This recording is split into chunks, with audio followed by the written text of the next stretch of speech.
Hello, everyone. Welcome to a continental edition of the MUTV group chat. Good to have you with us. We're sort of spread far and wide today. I'm in Cologne at the hotel as United look to end their season with Europa League silverware. Ben is just a short stroll from where I am, down by the River Rhine. And Wes and Maisie, Danny also joining us as well. Boys, everything okay this morning? Morning. All good, Stu. Morning. Good Ben, prove where you are, Ben, just so you're down there by the river. You've just got a tree behind you. So there's no evidence that you actually are by the Rhine. You see that? Oh, yeah, got it. There you go. Looks like Salford. Yeah. I'm at the Irwell, Maisie. Yeah, Ben's down at Salford Quays at the moment. But yeah, so that's where we are at the moment. Out here, of course, United based in Cologne in the Europa League. Boys, what did just a quick word about the game the other night? I mean, I suppose in the end, United got the job done, didn't they? That's the most important thing. A semi-final against Sevilla. Maisie? Yeah, I mean, speaking to you just a minute ago, you didn't back home. You didn't realise how hot it was, but you said it was stifling hot in the stadium. Yeah, which is it's always tough to play in, and doesn't really help. But at the end of the day, we got the job done. That's more important than anything. I think a lot of people thought that it'd be a walkover. Me particularly thought that as well. But I thought they were very well organised, and they set their stall out to be difficult. They were very narrow, but I thought they did a really good job on us. We had chances, their chances, but thankfully we got through. And that's the main thing. Yeah, I mean, Wes, the pitch looked like a field hospital at the end after 120 minutes. People just lying on the ground. I mean, it must have taken a lot out of the lads. Yeah, cramp, everything. It's been since we've come back, it's been a lot of games in the short period of time. The lads did get through it. I'm the same as Maisie, really. I thought we'd probably fly through it, but it's never going to be easy at this stage, I don't think. And if I'm being honest, when you look at the overall game now, we had so many shots. The keeper played really well, and we did deserve to go through. But we have played better, and that was the only disappointing thing. First of all, we must just reflect on Friday's show. When you remember, we did our own version of the BBC TV show, Would I Lie to You? Where the lads each told a story. Only one of them was true. You've been voting on which one was true. A great reaction. Emails galore. And let me just read a few of these out, and then we'll finally find out who actually did tell the truth. This one from Shanna. Absolutely love the group chat. Such a fan of the five of you, and you, Stuart. Thanks a lot. I'd say Danny's story was true. Danny's story was true. I'm from South Africa, and I know monkeys can open doors, because that was Danny's story from the safari park. So we'll find out in a moment whether that was true. We had this one from Brian. I think Danny Webber was telling the truth, although I'm shocked to hear he sacrificed his crisps to save his wife. So maybe it was true. This one as well from Taufik from South Africa. I think Ben was telling the truth, as bizarre and unbelievable his story was. Remember, his story is about being an extra in a film. This one from Johnny. Having thought about it more, maybe starring in The Hangover 2, Trump's finding a box of biscuits in terms of the best story. It must be the way Maisie tells them. I'll stick with his being true. So a vote for Maisie there. Hoping for a comfortable win against Copenhagen tomorrow night. Well, it wasn't comfortable, but it was a win at least. This one, first of all, thanks for keeping the show alive. Feels like I'm part of the group. Of course you are.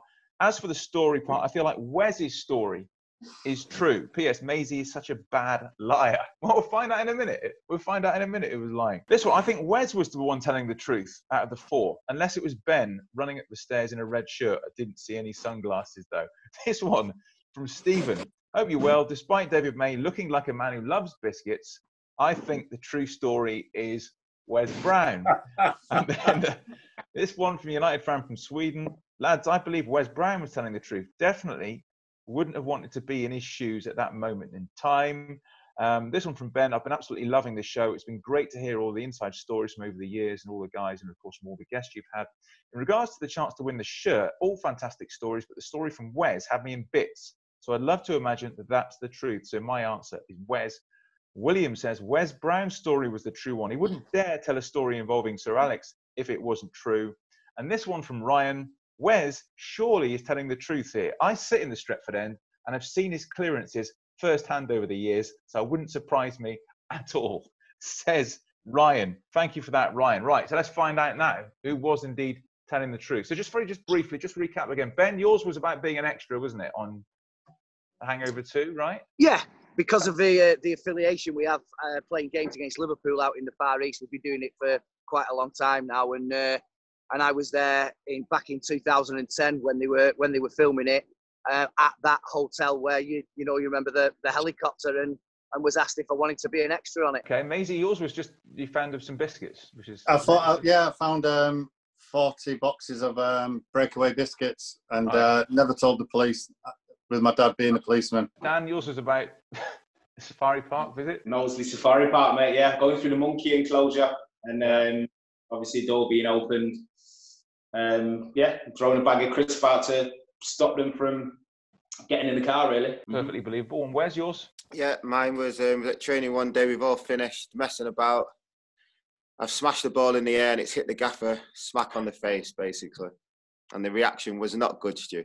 Let's find out who's telling the truth. Who was telling the truth? Hands up if you were telling the truth. Come on, let's see. There we are, Stu. Wes, you've got to expand on that a little bit, because I just can't imagine the scene. I can't imagine the reaction. I can't swear, can I?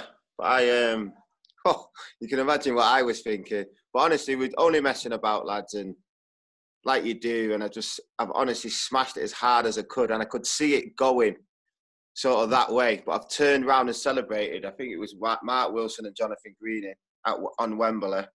That's the top of the cliff. And as I've turned round, I can see it going in the gaffer's direction. And honestly, it hit him full on face in the side. And he didn't know it was coming. And he turned around. He was already purple. Not even red. He was purple. And I thought the best thing straight away, I've just said, boss, that was me. I'm sorry. That, like, from a distance, this is. I think it was good job it was from a distance as well. And then you could see him. He shouted something. He definitely swore, I think. But luckily, I was a bit too far, and I remember just thinking, "Oh my God, I've got it now." But he actually took it very well. But he gave me the stare for a good 10 seconds, saying stuff. So there you go. Wes was telling the truth. And the winner of the new Manchester United home shirt is Ryan Harris. Thanks for that email, Ryan. Appreciate that. Thanks to everyone who's been in touch. We really appreciate it. And if you ever want to get in touch with us, MUTV@manunited.co. MUTV@manunited.co.uk. And we'll be in touch with you to sort that shirt out, Ryan. So I hope you enjoy that. Right. Now, it's been waiting a long time, but thank you for listening to all this nonsense. Our guest today, a true Manchester United legend, one of the most decorated players in our history, more than 500 appearances. The great Denis Irwin joins us. Hi, Den, how are you? Hi, everybody. Morning, You do know that Wes left for Sunderland a week later. The good job was only about 17, I can tell you that. Den, I mean, we half thought you might be the man to speak to about a meeting with your former club Wolves, but it won't be in the end. It's going to be Sevilla. What do you make of that for a semi-final? Listen, Wolves played well last night for about half an hour. Had a great opportunity to go ahead. Jimenez missed the penalty. But Sevilla, they're a really good side. They keep a lot of possession and eventually wore Wolves down. And I mean, it came from across. Ocampo scored. But I was hoping that we'd meet Wolves. We obviously know them a lot better. We have difficulty with Spanish teams, and we've had difficulty with Sevilla before. So it's going to be a real tough game, Stu. It really is. They've got one or two decent players dotted in there. Just a quick reflection then on the game the other night when we got through against Copenhagen in the end, in an incredibly energy-sapping night. But is it when you get to this stage of a competition, then is it really, frankly, all that matters is getting through? Nothing else really matters. Absolutely. I mean, it wasn't our best display of the season. The first 30 minutes were fairly tricky. As Maisie said, they were organised and disciplined and resolute, and took us a long time to wear them down and get that goal. But you're in the semi-final now, and the lads are going to be over there hopefully for the next 10 or 11 days and win a semi-final this year, because obviously we've lost two and won the League Cup, won the FA Cup, and we're due to win. As Danny said, you know, we owe Sevilla one. It will be hard. I mean, it's hot over here at the moment, but I don't think anybody out there realises how difficult it is to play in the heat and humidity. But the one day extra will make a difference. Plus, they have to travel. So hopefully, yeah, we've had a good time to recover, and hopefully be up and running for Sunday. Listen, it's going to be difficult, but having a game under our belt for a lot of players will have done the world of good. You mentioned there about the fact that we're in another semi-final, a third semi-final of this season. Maisie, obviously, we had the disappointment of going out in the other semi-finals, but obviously we want to win it. But does it show development, the fact that we've basically gone as far as you can virtually go in all of the competitions this season, another semi-final? Yeah, and I sincerely hope that this one we do get through, because the last thing you want is everybody wants to play in finals. You want to. I know it's a little bit different now because there's going to be no fans there, but you want to play in finals. It's about winning things. Main thing is to get to the final. Doesn't matter how you get there, just make sure you get there. Denis has touched on it. It's going to be very difficult. They are a good team, but I think if we converted the chances we had the other night, it'd have been a breeze, or it'd have looked to have been a breeze. We hit the post 3-4 times. A couple of goals were disallowed, and you're just thinking, is it going to be one of those nights? But we got over the line, and as I say, if we can take the chances that we created, then we've got a great chance of going through, and that's where it'll come down to, taking our chances. Yeah, that's a great point. I mean, Ben, the manager, said it as well afterwards. We just weren't quite clinical enough, and the chances were there, but you've got to take them, haven't you? Yeah, and I think that for him, and obviously speaking to him yesterday, that was the most disappointing thing, is that even though you should fancy yourselves against a team like FC Copenhagen, who did equip themselves really well and worked extremely hard, I think that when you get into the positions that United got into yesterday, or 2 days ago, you do need to take your chances, because us in the stadium, you lads watching it wherever you were watching it from, in the 117th, 118th minute, and it's still only 1-0 when you've missed numerous chances to put the game to bed and take a little bit of the pressure off. You are sort of biting your nails, and it's blood pumping stuff. So when you do get against opposition like Sevilla, maybe Inter Milan, should we progress and get through to the final, they're obviously going to have players as well at the other end that are clinical, that can score goals and won't let you off the hook like FC Copenhagen did on a couple of occasions the other night. So I think that is why he was very disappointed that the chances that we did create, they weren't dispatched. Dan, does it add something to the competition that it's just one leg? There's a real sense of jeopardy. I sort of felt it on Monday night. If somebody makes a mistake, suddenly you're out. There's no second leg. The pressure's intense in this situation, isn't it? Yeah, I think you said the word there, jeopardy. It puts a whole new spin on it. You're one mistake away from being out the cup, but you're one goal away from going through. And it's a tense situation. But I think what I've enjoyed this season, as opposed to the last 4 or 5 with you, is that we've found a way to do it, even if it's not been pretty. We've generally found a way to do it in most games. I go back to the Norwich game in the FA Cup, where it was right to the wire, and Harry Maguire gets a header, and games like that. Just found a way to get by. So I'm hoping that with that sort of resilience, and we've got enough firepower to make sure that we do put Sevilla to bed. But it's not going to be easy by any stretch. But jeopardy. It's definitely a funny situation to be in. Normally, you'd have the 2 legs. We do have some shots of Manchester United training from yesterday, and as you can imagine, it was a very light session, just a warm down, really. United using the facilities of a German third-tier club here in Cologne, Victoria Cologne, and United are going to be using those facilities this week. But as you say, it was a light session yesterday after that enormous physical effort on Monday night. Den, I don't recall you missing too often from the spot, but one man who never misses from the spot, Bruno Fernandes, a crucially important penalty against Leicester on the last day of the Premier League season, a hugely important penalty in the Europa League. You know what it's like to face that pressure. What do you make of his technique? Well, first of all, I think to take penalties, you got to be confident, even super confident. You look at what Eric the King did, Eric Cantona did. Used to wait for the keeper to move, and I wasn't quite as confident as that, but Bruno seemed super confident as well, and changed his run up a little bit, which might have caught the keeper, who had a great game, as the lads have said, off guard a little bit. But he looked super confident, and when he went up at Leicester and when he went the other night against Copenhagen. I think everybody's got belief that he's going to score, so that's great to have. Yeah, brilliant penalty, because they're all pressure penalties. The penalty at Leicester was huge for us, so it put us in the Champions League. So yeah, brilliant at penalties. But he's been a revelation since he came in January. Anyway, I think there's no doubt that the last 2 or 3 league games of the season, he did get tired. I mean, it's not easy coming into the Premier League in January and hit the ground running, which he did. So hopefully, yeah, what we need to do, Stu, I suppose, is get the ball to the front 4 or 5 a bit more. I think we were a bit pedestrian in getting there the other night.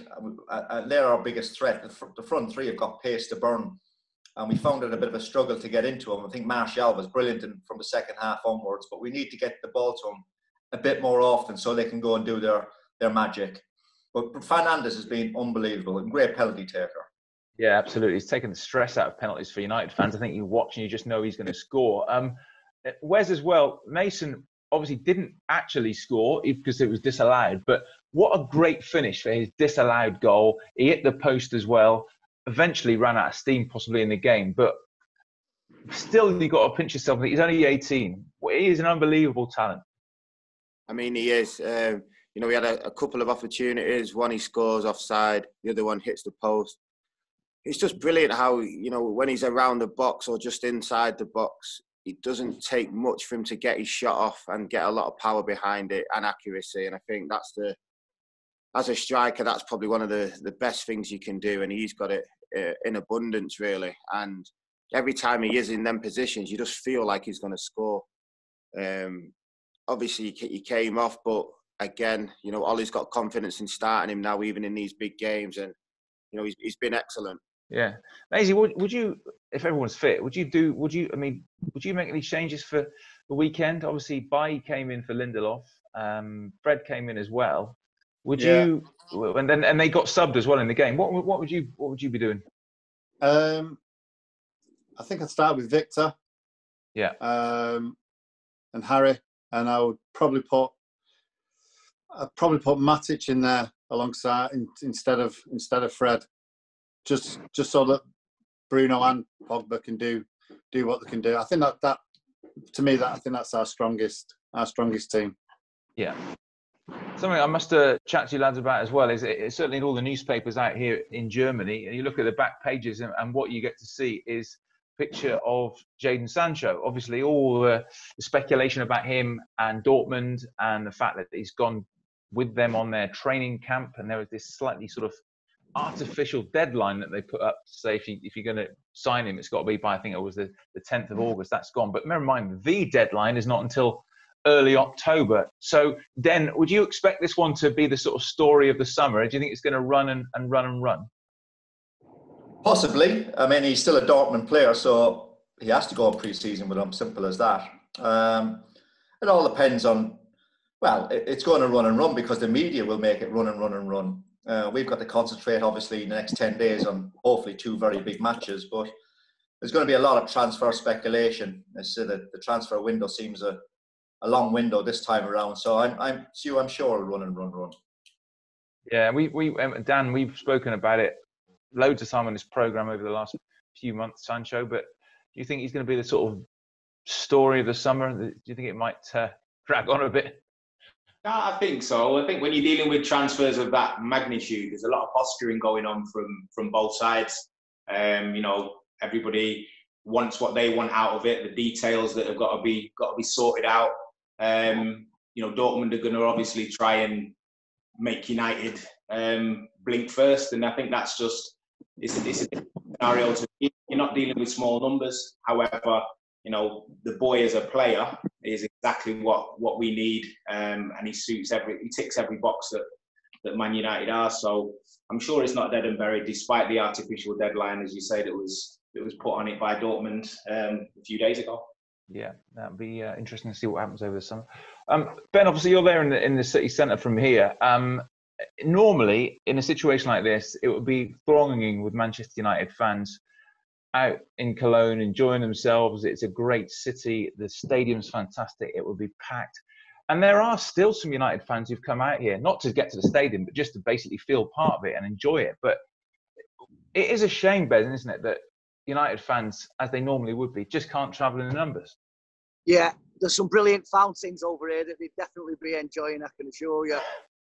But yeah, it is a lovely city. The weather's been great. It would have been ideal for Manchester United fans to come out and obviously culminate in them, hopefully, watching a winning semi-final and then attending a final. But it's strange times, and we haven't really seen much evidence of the Europa League actually going on here. There's hardly any mention of it in and around the town. And indeed, we're stopping talking to an English guy who was a tour guide around here, who didn't actually, he was a football fan, but didn't really know it was going on.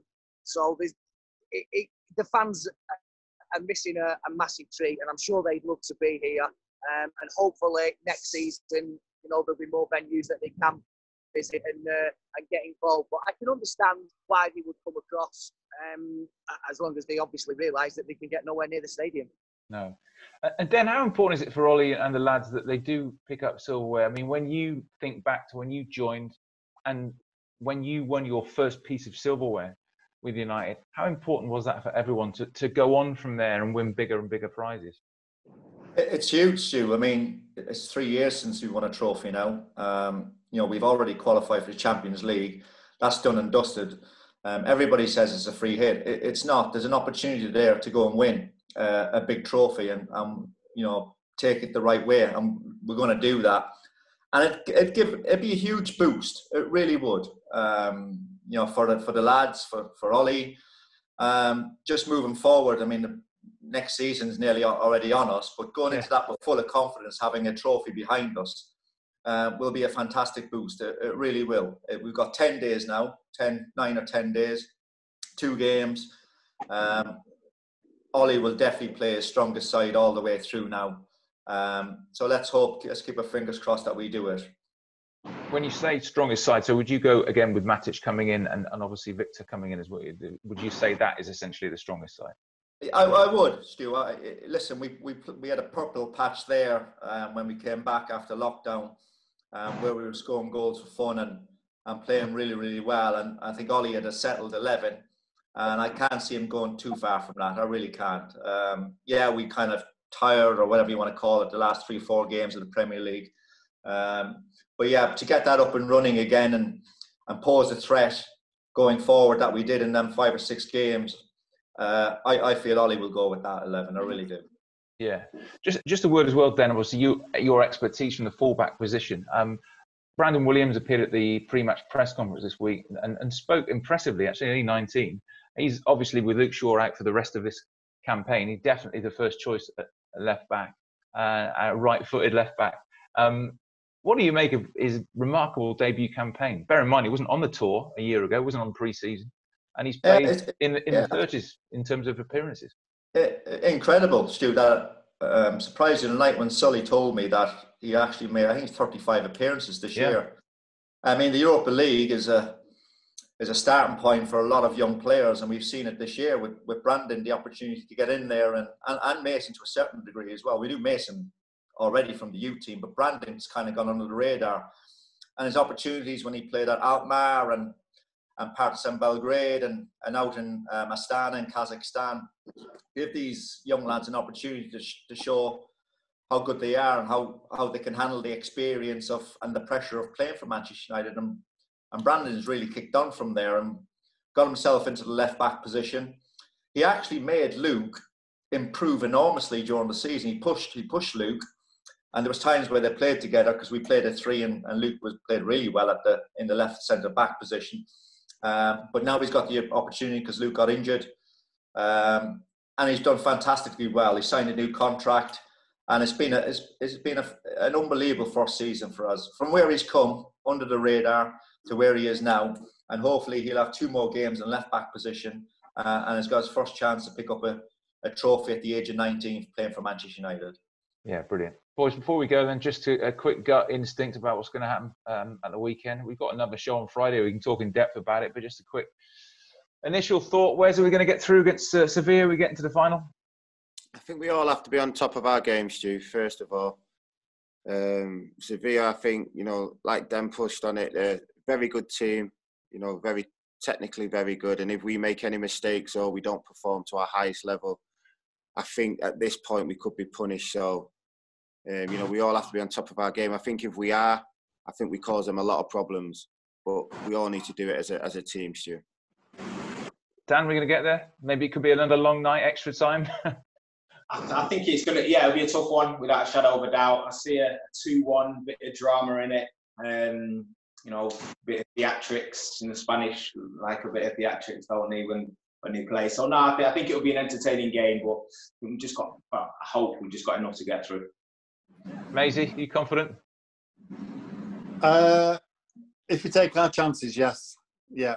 It's imperative that we take the chances because you know that they will take theirs. And it's a case of limiting the chances they get and taking the chances that we get. And Marcus is due a goal. So I'd love him to get a goal. But it's going to be tough. You know that. But that's a good shout. Then Marcus is due. You wouldn't back against Marcus, would you? Yeah, I thought he worked extremely hard the other night without actually getting much reward, and he was rightly ruled offside for the rebound from Mason's strike. But I agree with Den as well that we do need to progress the ball forward a lot quicker and a lot earlier if possible. And I think that was a problem the other night because they are certainly the players that are going to cause severe problems. Is the front five, if you like.